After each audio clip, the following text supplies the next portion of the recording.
So we are back on the show. One final segment. Last but not least. Excuse me one moment, please. Just trying to get everything ready. We are joined by Chloe Harrison of TNT Sports. How are you doing today? I'm doing well. How are you? We're so happy to have you joining us. What's going on? It's just so surreal to be back. I remember having Dr. Martin as a student. Like, he was my professor 10 years ago, and to be on a panel with him for a conference where, you know, I was the president of youth sport and I was on the board for the inaugural one, and now to come back 10 years later, it's just so surreal. It's just unbelievable. And some of the work you're doing now, you're doing a lot of storytelling. You're putting together some pretty special stuff. Can you tell us more? Yeah, I mean, we just finished the NCAA tournament.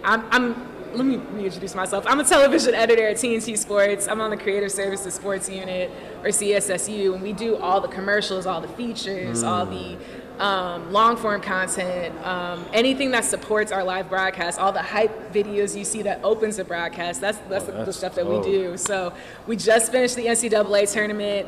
We're about to go into the MLB regular season, Stanley Cup playoffs, Roland Garros, NASCAR, lots of stuff coming up this summer. So it's unbelievable. So many different events. How do you kind of compare them, or you just let them happen one by one?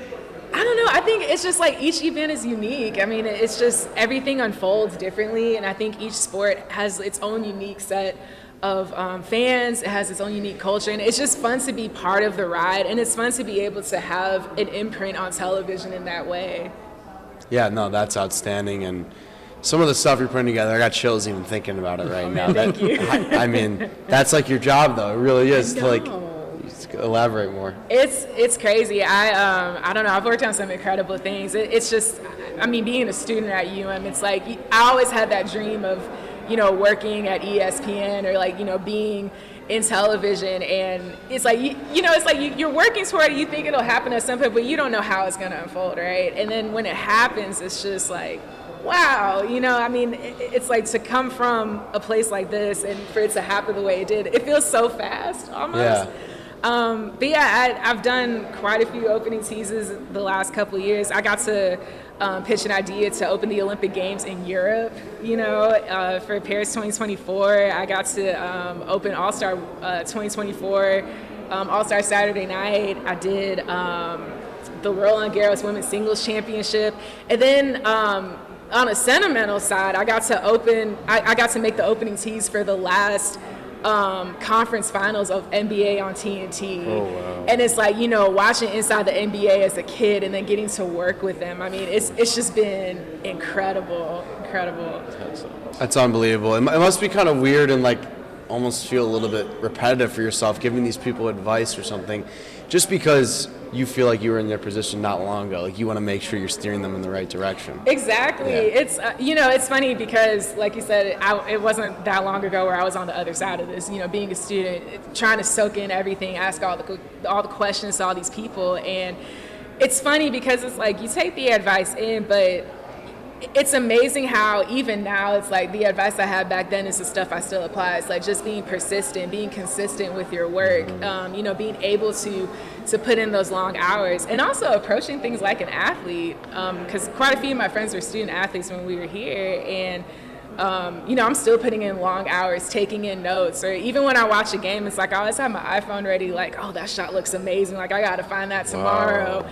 And you know, just going the extra mile, seeing like where I can apply ideas, where I can help the team, you know, where we can make the best product possible, so where it's like you're putting together these cinematic masterpieces in just a few days. So what's something that you told yourself back in Miami when you were trying to be on U Sport, become a U Sport president, working your way up with these little things, and now on such a massive scale? What's something you've kept with you throughout the whole time? Oh man, I think just like continuing to like meet people and ask questions.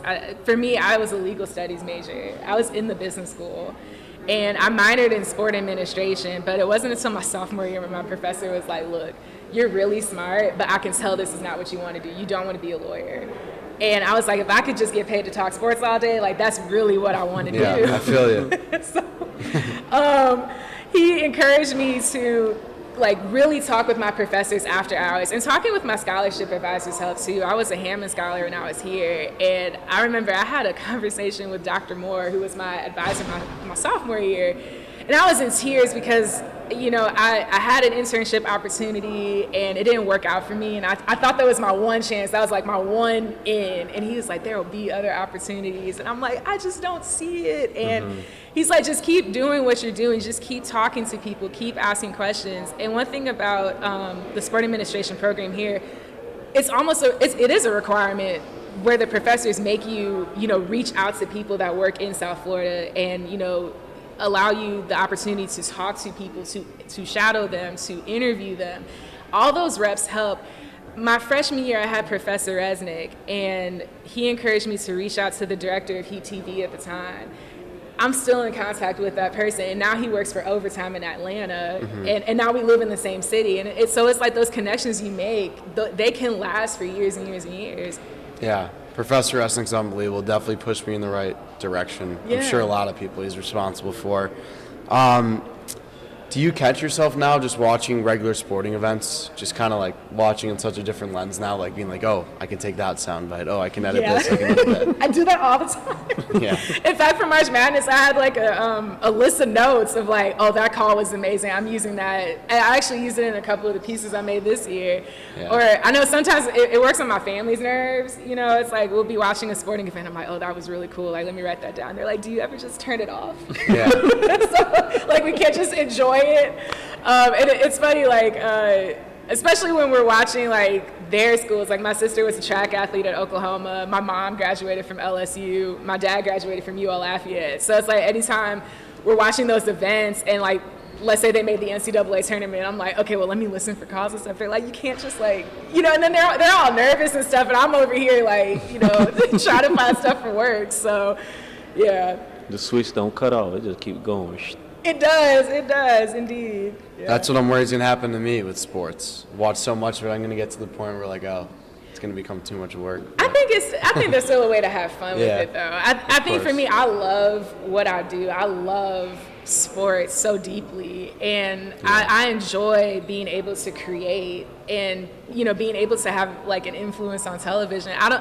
I think when I was here, I didn't know that editing was a career, that was something you could do. I was just so eager just to be in TV and be in sports that I was like, I'll do anything. I was with UMTV, I was with the Miami Hurricane student newspaper. I started a podcast with two players from the 80s Miami Hurricanes football team. And I was like, whatever I can do, I will do it. And I think, you know, kind of going back to an athlete mindset, it's just like that doggedness to just do whatever it takes to get to that next level. I still carry that with me. And I think because of that and because of my fandom, it allows me to like put my best self into the work that entertains all these people. So Yeah, that's unbelievable. Shout out to UMTV, man. Y'all they stay breeding great people like y'all. Come on now. They do. I mean, real. you know, I think about people when I was here, like Amina Smith is on Sports Center. You know, Autumn Robertson's a meteorologist in Los Angeles.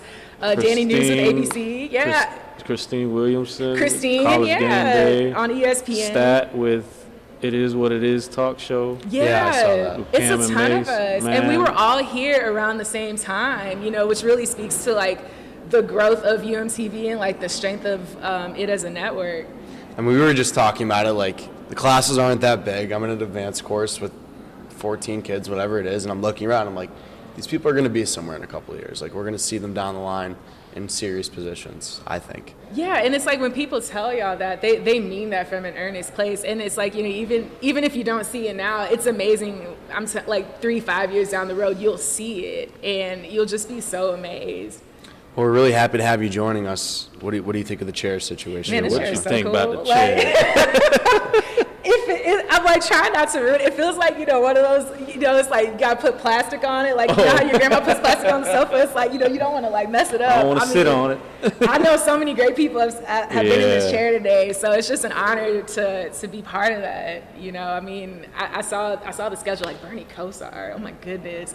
or like Katie Meyer. I actually work with her niece now. She's one of our wow. producers. I mean, it's incredible to be part of the fabric of the U in such a cool way. We're glad to have you and, you know, taking time out your schedule to come sit with us and chop it up Yeah, here for at sure. the shop with my boy. Yeah, definitely. I mean, could not be more proud to be a part of Years for Miami. Just love it. Love the U and everything about it.